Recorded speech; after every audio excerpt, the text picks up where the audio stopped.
हाँ जी, welcome back dear students to the physics world, to the magnetic world. आदाब, नमस्कार, सत श्री अकाल, गुड मॉर्निंग। बेटा, मैग्नेटिक फील्ड हमने शुरू किया था। मैग्नेटिक फील्ड हम पढ़ रहे थे, जिसमें हमने देखा था कि अगर कोई चार्ज मैग्नेटिक फील्ड में मूव कर रहा हो तो उस पर कितना फोर्स लगेगा। ठीक है, अब हम मैग्नेटिक फील्ड को और समझना शुरू करेंगे। डेफिनेशन तो हमने पढ़ ली है, स्ट्रेंथ निकालनी शुरू करेंगे इसकी। तो मैग्नेटिक फील्ड में हमारा अब आज का टॉपिक है, अब जो आर्टिकल हमने सीखना है वो है Biot Savart law. It's a beautiful law that gives you the strength of the magnetic field. Strength तो हमने क्या सीखा था? मैग्नेटिक फील्ड एक रीजन होता है, एक एरिया, एक जगह होती है जितने में किसी मूविंग चार्ज का मैग्नेटिक इफेक्ट या किसी भी करंट का, किसी भी चीज का मैग्नेटिक इफेक्ट एक्सपीरियंस किया जा सकता है। जितनी जगह में किसी बॉडी का, किसी चीज का मैग्नेटिक इफेक्ट एक्सपीरियंस कर सकते हैं, उसे उसकी मैग्नेटिक फील्ड बोलते हैं। अब क्वेश्चन ये आता है कि कितना कितना क्या सारे एरिया में एक जितना इफेक्ट रहता है या कुछ कम ज्यादा होता है? कम होता है तो क्यों होता है? कब ज्यादा होता है, कहाँ ज्यादा होता है, किसकी वजह से ज्यादा होता है या कम होता है, ये हम पढ़ेंगे मैग्नेटिक फील्ड स्ट्रेंथ में। ठीक है, बी से लिखते हैं इसे, बी से लिखते हैं इसे, और ये हमने निकालना सीखना है। और उसके लिए हमारा लॉ है बायट-सैवरेट लॉ। फिर हम इसे यूज करके एक एक एप्लीकेशन या एक पर्टिकुलर प्लेस पे भी देखेंगे कि कितनी मैग्नेटिक फील्ड लगती है। ठीक है, so let's start the discussion of magnetic field strength. और उसके लिए हमने लिया बायट-सैवरेट लॉ। लॉ बड़ा आसान सा है, वो बोलता है कि अगर कोई लेट्स से लेंथ है जिसमें आई करंट पास कर रहा है, ठीक है, ये वायर है, इसमें से आई करंट पास कर रहा है, और यहाँ पे हमने कोई स्मॉल एलिमेंट ले लिया, let's say this small length element is of length DL, इसमें से भी यही करंट पास कर रहा है ना वायर में से। तो अगर इतनी सी लेंथ की वजह से अगर आप देखोगे तो किस पॉइंट पे, लेट्स से इस पॉइंट पे, पी पॉइंट पे देखेंगे कि इसका मैग्नेटिक फील्ड कितना है। जहां पे भी करंट होगा वहां पे मैग्नेटिक इफेक्ट आएगा, मैग्नेटिक फील्ड आएगी। उस मैग्नेटिक फील्ड की वैल्यू हमने देखनी है इतनी डिस्टेंस पे, कितनी, जो कि आर डिस्टेंस है, आर डिस्टेंस पे हमने उसकी वैल्यू देखनी है। ठीक है, और ये कितना एंगल बना रहा है इसके साथ? थीटा एंगल बना रहा है। तो ये हमारे पास हो गया। तो मैग्नेटिक फील्ड स्ट्रेंथ क्या कहती है, वो बायट-सैवरेट लॉ क्या बोलता है कि small magnetic field due to the small length current element is directly proportional to I. जितना उसमें से करंट पास करेगा, जितनी उसकी लेंथ होगी, और जितना उसका एंगल होगा, उसका sine pi, sine of the angle जो इन दोनों के बीच में है, लेंथ एलिमेंट और पी पॉइंट के बीच में, इन तीनों पे ये डायरेक्टली प्रोपोर्शनल है। मतलब आप अगर करंट ज्यादा लोगे तो ये ज्यादा हो जाएगी मैग्नेटिक फील्ड, करंट कम लोगे तो मैग्नेटिक फील्ड कम होगी। लेंथ ज्यादा लोगे तो मैग्नेटिक फील्ड ज्यादा होगी, लेंथ कम तो वो कम। ऐसे ही साइन थीटा की वैल्यू ज्यादा तो मैग्नेटिक फील्ड ज्यादा, और साइन थीटा की वैल्यू कम तो मैग्नेटिक फील्ड कम। साइन थीटा एक इंक्रीजिंग फंक्शन है, साइन 0 0 होता है, साइन 90 1 होता है। मतलब एंगल बढ़ाने से 0 to 90 में बात कर रहे हैं, एंगल बढ़ाने से मैग्नेटिक फील्ड बढ़ जाता है। ठीक है, ओके। और क्या होगा, डायरेक्शन, डिस्टेंस भी तो मैटर करता है, लेकिन डिस्टेंस के स्क्वायर के ये इनवर्सली प्रोपोर्शनल है। अगर आप डिस्टेंस बढ़ाओगे, मतलब ये वायर है मेरी, अगर इस वायर से मैं इतनी डिस्टेंस पे देखूंगा तो शायद ज्यादा मैग्नेटिक फील्ड होगी, और अगर दूर चला जाऊंगा तो मैग्नेटिक फील्ड कम हो जाएगी, और दूर जाऊंगा तो और कम हो जाएगी। तो जैसे जैसे आप आर बढ़ाओगे, डिस्टेंस बढ़ाओगे, वैसे वैसे मैग्नेटिक फील्ड कम होती जाएगी, बल्कि उससे स्क्वायर में कम होगी, तो प्रोपोर्शनैलिटी रेट ज्यादा हो गया। तो finally we got the relation that d B कितना होगा, magnetic field is equal to I d l, I d l sine theta by r square. अब इसमें एक बहुत बड़ी कमी है, कमी ये है कि डीबी एक वेक्टर क्वांटिटी है, ये हमने सारा स्केलर बताया है। तो इसके लिए भी होता है कि आर कैप ले लो साथ में, यहाँ पे ऐसे नहीं लिखना है पर, और यहाँ पे मैटर करता है कि डीएल और साइन थीटा के बीच एंगल कितना है। इसलिए इसे अगर वेक्टर फॉर्म में लिखते हैं तो एक्चुअल में फॉर्म आ जाती है DL vector cross are cap upon are square. DL vector cross are cap upon are square. ठीक है, इसमें ये क्या हुआ, अब A cross B is A B sine theta, है ना, और आर कैप लगाया मैंने, यानी कि ये डायरेक्शन दे देगा। तो इसकी डायरेक्शन क्या होगी, its direction will be, magnetic field की direction will be equal to the will be the perpendicular to the plane containing these two. तो आप क्रॉस प्रोडक्ट में क्या करते हो, राइट हैंड रूल लगाते हो, सेम राइट हैंड रूल लगाओ, डीएल के अलोंग अपना हाथ रखो और आर की तरफ मूव करना शुरू करो फिंगर्स को, और थंब की डायरेक्शन जो है, थंब की डायरेक्शन वो आपको मैग्नेटिक फील्ड की डायरेक्शन दे देगी, है ना। तो यहां से जैसे इनवर्ड होगी, डीएल ऐसे है, आर इस तरफ है, फिंगर्स कर्ल कर रहे हो, इनसाइड जा रहा है, तो मैग्नेटिक फील्ड की direction is inward inside the plane of paper, perpendicular to both. ठीक हो गया। अच्छा, अगर यहाँ पे आर वेक्टर लिख दोगे, अगर यहाँ पे आर वेक्टर लिख दोगे तो अपॉन में आर क्यूब लेना पड़ेगा, ये भी ध्यान रखना, बुक्स में जैसे भी लिखो। कूलम्स लॉ में भी हमने यही किया था कूलम्स लॉ में भी यही काम किया था। ठीक है, तो ये प्रोपोर्शनैलिटी है, इक्वल टू नहीं है, उसके लिए क्या करेंगे, तो अभी इक्वल टू में एक और कमी है ना, कि प्रोपोर्शनैलिटी साइन लगा हुआ था यहाँ, प्रोपोर्शनैलिटी हमने यहाँ इक्वल कर दिया, लेकिन प्रोपोर्शनैलिटी साइन हटा के हमेशा एक कांस्टेंट तो लगाते हैं ना, तो कांस्टेंट लगा देते हैं के। उस कांस्टेंट को कैसे लिखेंगे, उस कांस्टेंट की वैल्यू है mu not upon 4 pi, mu not upon 4 पाई।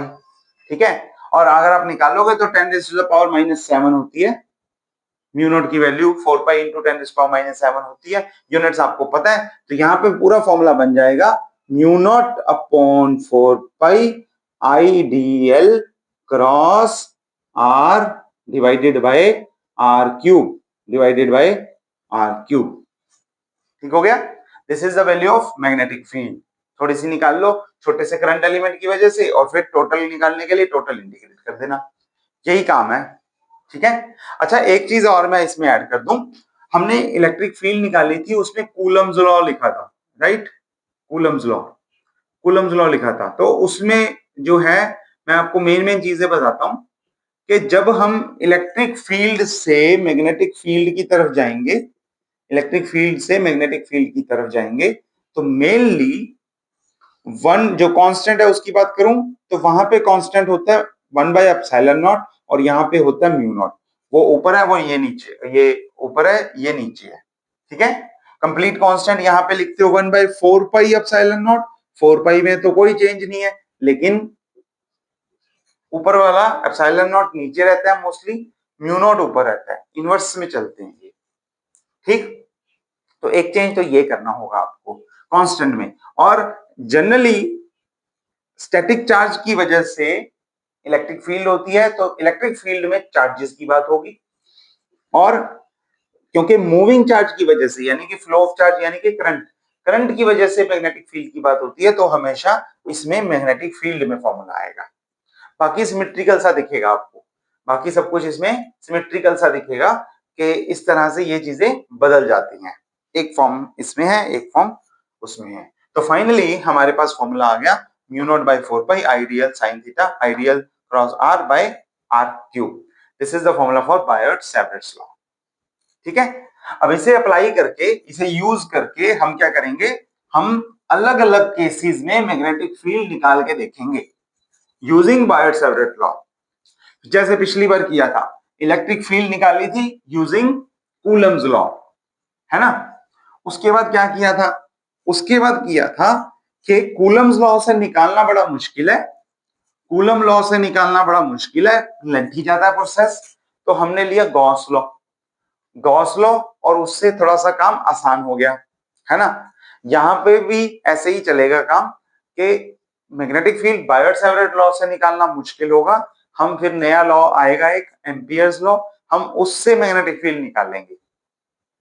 ठीक हो गया, और वो बड़ा आसान हो जाएगा। तो जैसे जैसे इलेक्ट्रिक फील्ड ग्रो करिए वैसे वैसे मैग्नेटिक फील्ड ग्रो करिए, बिल्कुल सेम वे हम उसी तरह से कैलकुलेशन उसी तरह से काम करते हैं। तो अगर आप इलेक्ट्रिक फील्ड के साथ कोरिलेट करके पढ़ोगे तो ये बहुत ही आसान है, आराम से होगा और आपके पिछले काम की भी रिवीजन हो जाएगी। अगर आप इसे अलग आर्टिकल की तरह देखोगे तो आपका वर्कलोड बढ़ जाएगा, डबल आपको काम करना पड़ेगा। तो बेटा ध्यान से करना है, अच्छे से कॉन्सेप्चुअली।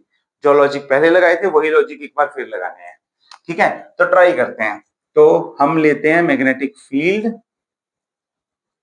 ड्यू टू, पहला आर्टिकल उसमें क्या था, एक वायर ली थी, due to a current carrying wire.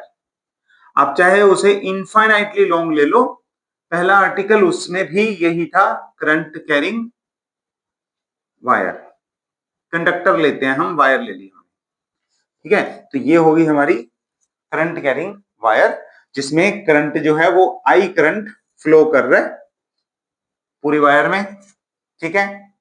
छोटा सा करंट एलिमेंट ले लें, यहां पे ले लिया, मान लो यहां पे ले लिया, ये हो गया हमारा छोटा सा करंट एलिमेंट डीएल, ठीक है?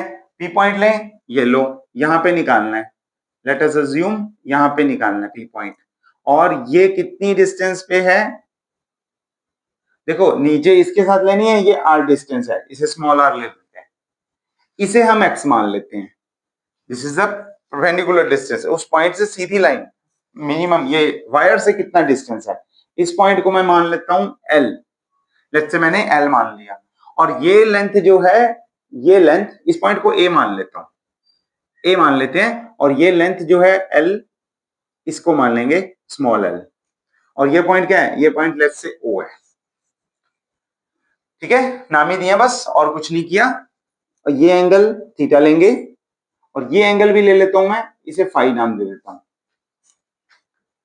Is it okay? देख लो ट्रायंगल, एक वायर ली है, करंट कैरिंग वायर, जिसकी वजह से फील्ड निकालनी है इस पॉइंट पे, तो इस पॉइंट से इसका परपेंडिकुलर डिस्टेंस, जो स्मॉल एलिमेंट ले रहे हो उसका डिस्टेंस, उनके बीच के एंगल सारे हमने मान लिए, जो भी माने, ठीक? और अब अगर हम बायोट-सैवर्ट लॉ लगाएं, तो small magnetic field due to this small current element will be mu not upon 4 pi I d l cross are cap upon are square, जिसे मैं लिख दूंगा mu not upon 4 pi I d l sine theta by r square, I d l sine theta by r square, ये मैंने लिख दिया, simple हो गया। अब इसे करने के लिए हमें क्या करना पड़ेगा, हमें क्या करना पड़ेगा, हम यहाँ पे लिखेंगे, अब ना वैसे जनरली चलो मान लेते हैं एक्स, इसी फॉर्म में रखते हैं, सिंबल आपकी बुक में दूसरा लिया जा सकता है, लिया हो सकता है, ये एक्स की जगह पे उन्होंने शायद कैपिटल आर या कुछ और यूज कर लिया हो, तो ध्यान रख लेना, सिंबल आप अपने वाला लेना चाहते हो नोटेशन, वो वाली नोटेशन यूज कर लो, मैं जनरली इसके लिए एक्स एक्सिस लिख देता हूँ, ठीक है? ओके, तो इसमें आगे क्या होगा, I d l sine theta by r square, ये तो small display small magnetic field है, इसमें हम पहले वैल्यू निकालते हैं और सबको इसकी फॉर्म में कन्वर्ट कर लेते हैं, इसकी फॉर्म में, क्यों कन्वर्ट करेंगे वो भी बाद में देखेंगे, लेकिन एक बार हम कन्वर्जन कर लेते हैं कि किस तरह से ये आर्टिकल, ये कैलकुलेशन दूसरी फॉर्म में आसान हो जाएगी, वो देखना है हमें। बताओ कैसे करोगे कन्वर्ट, देखो सोच लो आराम से, देखो कैसे करेंगे, बड़ा आसान है, ये राइट एंगल ट्रायंगल बन रही है, ठीक है? इधर थीटा एंगल है, उधर फाई एंगल है, तो अगर ये बात ध्यान रखना, अगर थीटा एंगल के कोरस्पॉन्डिंग देखोगे तो ये बेस है, ये परपेंडिकुलर है, अगर आप फाई एंगल से देखोगे तो ये बेस है, ये परपेंडिकुलर है, ठीक है? तो ये ध्यान रखना, मैं फिर से बताता हूं, अगर आप देखोगे tan phi will be, tan theta will be perpendicular upon base, तो हमारे पास परपेंडिकुलर होगा L और बेस होगा X, लेकिन अगर हम निकाल लेंगे tan थीटा, फिर हमारे पास परपेंडिकुलर होगा X और बेस होगा L, ठीक है? और थीटा और फाई में कितना रिलेशन है, theta is equal to 90 degree minus phi, तो आप उससे भी कंफर्म कर सकते हो, लेकिन ध्यान रहे जिस तरफ एंगल उस तरफ बेस। ओके, तो सारी वैल्यूज पुट करते हैं। पहले देखो L कितना होगा, L अपॉन एक्स मैंने लिया, L upon x tan phi है, फाई की टर्म्स में चलेंगे, सारा कुछ फाई की टर्म्स में लेके चलेंगे, तो हमारे पास आ गया L is equal to x tan phi. L is equal to x tan phi, right. अब अगर इसका डिफरेंशिएशन ले लें तो क्या होगा, dl is equal to x, तो एक्स ही रहेगा, फाई की टर्म्स में कर रहे हैं, secant square phi d phi, secant square phi d phi. This is the value of dl in terms of d phi, सारा कुछ हम फाई की टर्म्स में कर लेंगे। dl हो गया, साइन थीटा कितना होगा, अब क्योंकि theta is equal to 90 minus phi, तो साइन थीटा कितना होगा, sine 90 minus phi that is cos phi, ये हो गया कॉस फाई। ओके, आर देखो, अब आर, आर कितना होगा, आर अगर हम लेंगे दिस इज एच, हाइपोटेन्यूज है, और अगर इसे ले लेंगे तो ये हो जाएगा बेस, तो x upon r is equal to cos phi, है ना। तो आर हो जाएगा हमारे पास एक्स अपॉन कॉस फाई, या फिर मैं लिख दूं इसे x secant phi. X upon cos phi, ठीक है, सीकेंट फाई की जरूरत नहीं है, तो हम लिख लेते हैं इसे एक्स अपॉन कॉस फाई। तो यहां पे पुट कर दो, ये हो जाएगा r is equal to x upon cos phi, यहां पे वैल्यूज पुट करो, this will give you d B is equal to mu not upon 4 pi I, d l कितना है x secant square phi d phi, d l हो गया, sign theta कितना है cos phi, are कितना है अपॉन में लिखेंगे x upon cos square phi, x square हो गया ना क्योंकि स्क्वायर है इसका, तो एक्स अपॉन कॉस फाई बन गया x square upon cos square phi. अब ये कॉस स्क्वायर फाई और सीकेंड स्क्वायर फाई कट हो गए, एक एक्स से एक एक्स कट हो गया, तो हमारे पास ये फॉर्मूला आ गया म्यू नॉट अपॉन 4 पाई, ठीक है, उसके बाद आई बचा और एक्स गया, सीकेंड स्क्वायर गया और कॉस फाई बचा, तो हमारे पास बचा I cos phi d phi divided by x, divided by x. Check कर लो कोई प्रॉब्लम तो नहीं है स्मॉल मैग्नेटिक फील्ड में, ठीक है, कोई इश्यू नहीं, स्मॉल मैग्नेटिक फील्ड निकल गई, इसे मैं एक बार इरेज कर देता हूं, ठीक है। अब हम टोटल मैग्नेटिक फील्ड निकाल लेंगे due to the total current in wire, है ना। अभी तो हमने स्मॉल लेंथ एलिमेंट लिया, पूरा बड़ा नहीं लिया, सिर्फ छोटा सा एलिमेंट लिया, अब हम पूरी लेंथ लेंगे टोटल, तो हमारे पास डीबी जो आया, सिंपल सा स्टेप है, एक स्टेप है देख लो, ये हो गया, सारा कुछ समझ में आ गया, ये हो गया आई कॉस फाई डी फाई और upon x, x is the perpendicular distance, और अब वेरिएबल कौन है देखो, वेरिएबल है डी फाई, और अगर वो नीचे जाएगा, मान लो यहां तक लेंथ है, यहां तक जाएगा, तो इस एंगल को हम मान लेते हैं फाई वन, फाई वन, और ऊपर वाले को और लेंथ ले लेता हूं मैं, और ऊपर वाले को ले लेते हैं हम फाई टू, ऊपर वाले को ले लेते हैं फाई टू, तो नीचे वाले के लिए माइनस एंगल है फाई वन, और ऊपर वाले के लिए एंगल फाई टू, ये हो गया हमारे पास फाई वन और फाई टू, इस तरह से। These are the limits. अब इंटीग्रेशन कर दो, cos फाई का इंटीग्रेशन होता है sin फाई, बाकी सब सेम रहेगा, तो ये बन गया हमारे पास mu not upon 4 pi I upon x, और इंटीग्रेशन में आ गया sin फाई, और लिमिट्स आ गई from minus phi one to plus phi two. अब लिमिट्स पुट करोगे तो sin phi two is equal to mu not I by 4 pi x, तो सेम, ऊपर वाली लिमिट पुट करोगे sin phi two, minus lower limit रखोगे और वो लिमिट है -φ1, तो उस माइनस को बाहर ले आओ और ये प्लस कर लो, और ये हो गया sin φ1, sin φ2 प्लस sin φ1। ठीक है, सिंपल है।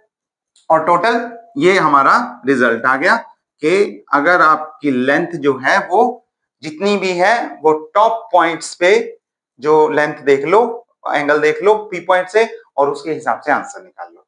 सो this is your final result.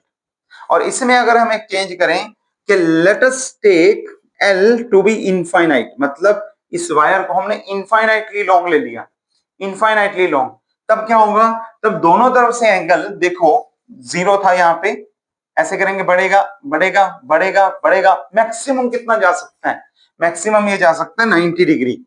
तो इनफाइनाइट के लिए φ1 और φ2 दोनों हो जाते हैं 90 डिग्री π/2, और साइन φ1 भी 1 आ गया और ये भी 1 आ गया, 1 + 1 कितना हो गया 2। तो हमारे पास फाइनली टोटल मैग्नेटिक फील्ड आ गई μ0/4π, μ0/4π 2I/x, 2I/x। देख लो, सिंपल है। Due to infinitely long wire हमारे पास मैग्नेटिक फील्ड आ गई। एक बार फिर से लिख रहा हूं, जब हमने इनफाइनाइट लेंथ ले ली तो आंसर क्या आया, और जब हमने फाइनाइट लेंथ ली थी तो आंसर क्या आया, इसका ध्यान रखना। So this becomes μ0/4π 2I/x। This is your expression for magnetic field. 2 से 2 काटना है तो काट दो, μ0I/2πx। ध्यान रहे x जो है it is not, it is the perpendicular distance of this point from the wire, ऐसे नहीं अलग अलग एंगल्स पे नहीं ली।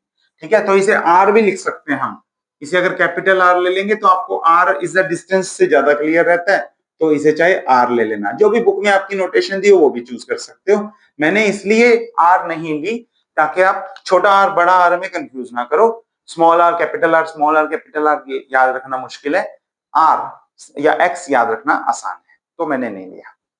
ठीक है, ये वाला आर्टिकल है हमारा, बड़ा प्यारा सा आर्टिकल था, इंपॉर्टेंट भी है, अच्छा आर्टिकल है। अगले आर्टिकल्स में हम क्या करेंगे, इसी शेप को घुमा देंगे, जैसे लेंथ वायर से रिंग बनाई थी हमने इलेक्ट्रिक फील्ड में, ऐसे ही मैग्नेटिक फील्ड में भी बनाएंगे। ठीक है, वो करते हैं अगली क्लास में। तब तक के लिए आप अपना ध्यान रखो, काम पूरा करो, डाउट हो तो चैट में पूछो, ग्रुप में पूछो, जैसे मर्जी व्हाट्सएप कॉल करो, जो मर्जी बात करके डाउट पूछो और पढ़ के पूरा आओ, डाउट नहीं रहना चाहिए। ठीक है, अगली क्लास में मिलेंगे, तब तक के लिए take care, see you soon in the next class, stay tuned with us.